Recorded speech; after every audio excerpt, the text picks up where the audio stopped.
यार, ये जो बॉस होते हैं ना ऑफिस में, मतलब क्यों होते ही क्यों है बॉस? नहीं होने चाहिए ना। मतलब जो लास्ट टाइम पर कहते हैं राहुल 30 मिनट बाद चले जाना ना, ये थोड़ा सा काम है, इसे कंप्लीट कर दो अभी, बहुत इम्पोर्टेंट है। मतलब क्यों भाई? मेरे तो समझ ही नहीं आता ये बॉस होते ही क्यों है ऑफिस में, होने ही नहीं चाहिए। और ऊपर से इतना प्यारा सा स्माइली वाला फेस बनाकर जो कहते हैं, तो भला कोई इनकार भी कैसे करेगा? वो भी मेरे जैसा इतना सीधा से साधा एम्प्लॉय। कुछ नहीं, ये सब तो बॉस की बस चालाकियां होती हैं जिसमें हम जैसे बेचारे फंस जाते हैं।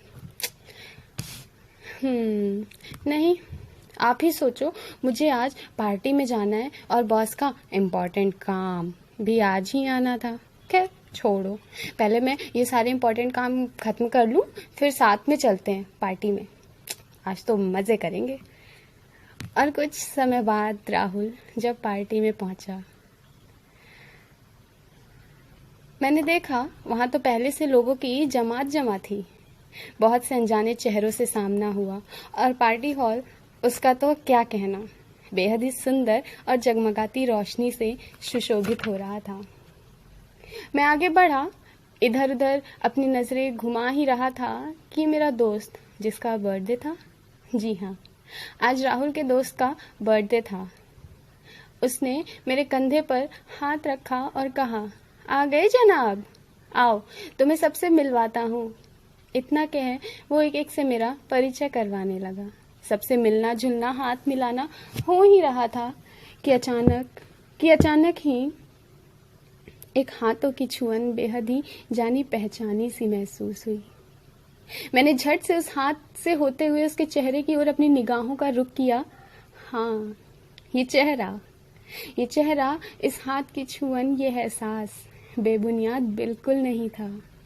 हाँ, ये वही सुंदर से गालों पर लाली वाला हल्की सी मीठी मुस्कान और आंखों को बार बार घेरती वो काली जुल्फों से सजा चेहरा, वही था जिसका मैंने कभी 9 घंटे स्टेशन पर इंतज़ार किया था। हाँ, ये वही मेरी ज़िंदगी, मेरा अरमान, मेरी खुशियों की चाबी थी, जो आज अचानक ही कई सालों बाद मेरे सामने, मेरे रूबरू खड़ी थी। और मैं उसे देख अवाक खड़ा देखता ही रह गया, मानो मेरे आसपास की पूरी दुनिया ही इनविजिबल हो गई और मैं जैसे अपने ही ख्वाबों में खो गया। वो आज भी उतनी ही सुंदर और पहले के जैसे रंग रूप पहनावे में थी। आज उसने एक लाइट पिंक कलर का सूट और कानों में छोटे छोटे झुमके, जो मुझे हमेशा से उसके कानों में बहुत अच्छे लगते थे, और माथे पर एक छोटी सी काली रंग की बिंदी लगाए वो आज भी सबसे अलग और इस महफिल की शान लग रही थी। हाँ, अभी मैं अपने ख्यालों में उलझा ही था कि एक बार फिर मेरे कंधे पर मेरे दोस्त के हाथों ने दस्तक दी और बर्थडे बॉय ने मीरा की ओर हाथ बढ़ाते हुए उसे अपनी बाहों में भरकर कहा, इनसे मिलो, ये हैं मेरी फ्यूचर वाइफ। मैं तो 2 पल को जैसे सन्न ही रह गया। मुझे कुछ समझ ही नहीं आ रहा था कि ये आखिर क्या सुना था मैंने।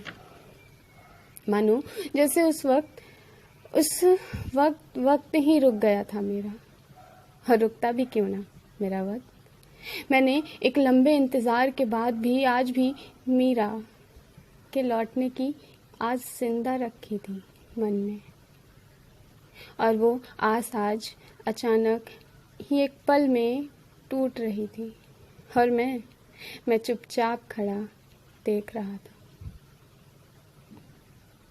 मैं मानो थम ही गया था कि कैसे ये कब और क्यों हो गया।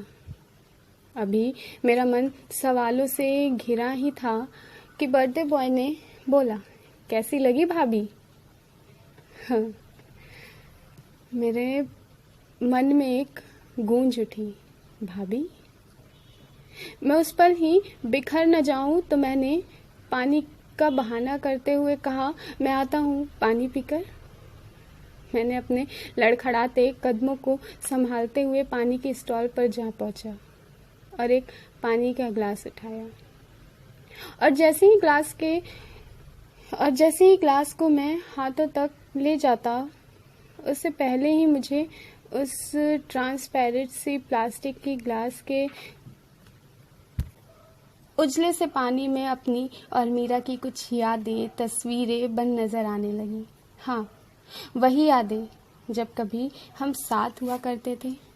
वो कैसे मेरे कंधे पर सर रख कभी न खत्म होने वाली बातें किया करती थी। बाइक पर जब कभी निकले तो कैसे मुझे टाइट पकड़ अपनी बाहों में भर लिया करती थी। अभी मैं अपनी इन प्यारी यादों में खोया ही था कि एक बार फिर मानो एक फ्लैश हुआ और जैसे टीवी का चैनल चेंज हो गया हो, वैसे ही उस दिन एक एक तस्वीर सामने से होकर गुजरने लगी। जिस दिन मैंने मीरा का 9 घंटे स्टेशन पर वेट किया था। हाँ, वही छोटा सा स्टेशन जहाँ हम अक्सर क्लास के बाद कुछ पल के साथ के लिए मिल जाया करते थे और फिर अपने अपने घर को जाया करते थे। और जब हमारी आखिरी क्लास का दिन था तो उसी स्टेशन पर उसने कल फिर मिलने का वादा भी तो किया था ना, पर उस दिन वो नहीं आई थी। मैं घबरा गया था। मैंने सोचा शायद वो थोड़ी देर से आए। मीरा आएगी ज़रूर। मैंने वेट किया। जब देरी ज़्यादा हो गई तो मैंने कॉल भी किया, पर फ़ोन भी तो ऑफ जा रहा था ना। उसकी कोई खबर, कोई मैसेज भी तो नहीं था तो बस उसका वो आखिरी वादा कि मैं आऊँगी ज़रूर, तुम इंतज़ार करना। तो मैं बस अब इंतज़ार ही कर रहा था। मुझे स्टेशन पर बैठे बैठे अब 4 से 6 बज गए थे, पर वो नहीं आई।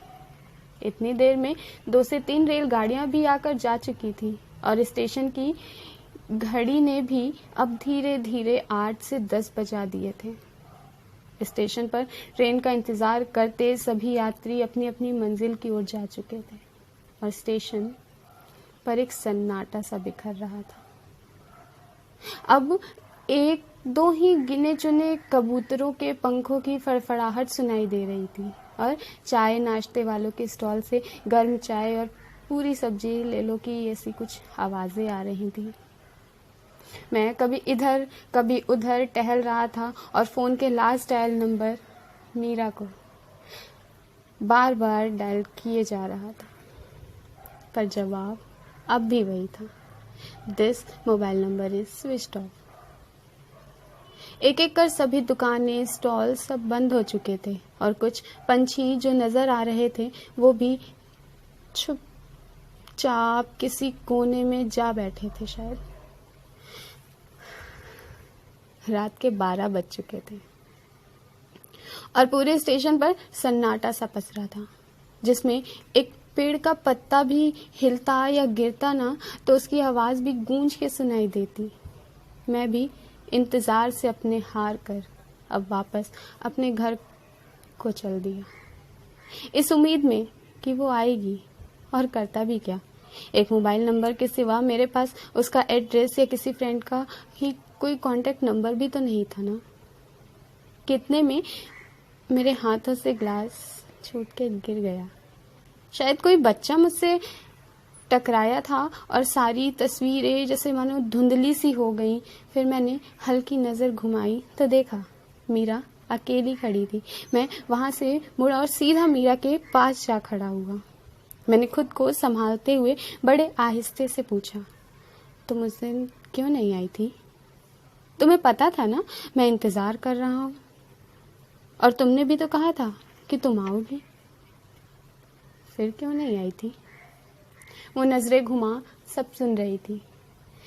मैंने वापस पूछा, बताओ क्या मजबूरी थी, क्यों नहीं आई?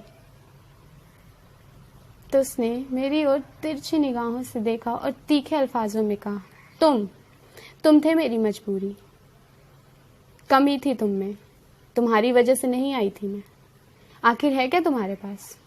ना पैसा है, ना गाड़ी है, और टाइम ही कहाँ था।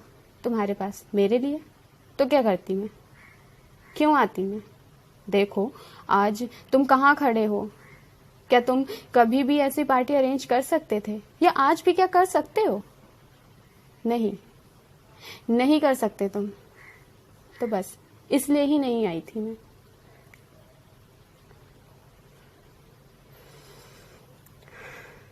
मैं उसकी हर एक बात बस बुत बनकर सुनता जा रहा था, और वो सब कहकर मुझसे मुंह मोड़ कर चली गई। मैंने फिर बिना किसी से कुछ बोले सीधा आउटडोर की तरफ कदम बढ़ाए और उस पार्टी से वापस घर को लौट गया, मन में एक अफसोस लेकर कि सब कुछ क्या पैसा ही होता है जीवन में। प्यार के कोई मायने, कोई वैल्यू ही नहीं है। और अगले ही पल मेरे मन ने इसका जवाब भी दे दिया, हाँ शायद नहीं है। तभी तो आज बरसों की झूठी आस और एक उम्मीद भी टूट गई, जैसे मैं टूट गया। और सोचने लगा कि यार इससे तो अच्छा यही होता कि आज बॉस ओवर टाइम के लिए ही बोल देते और ऑफिस में ही रोक लेते, तो अच्छा होता ना।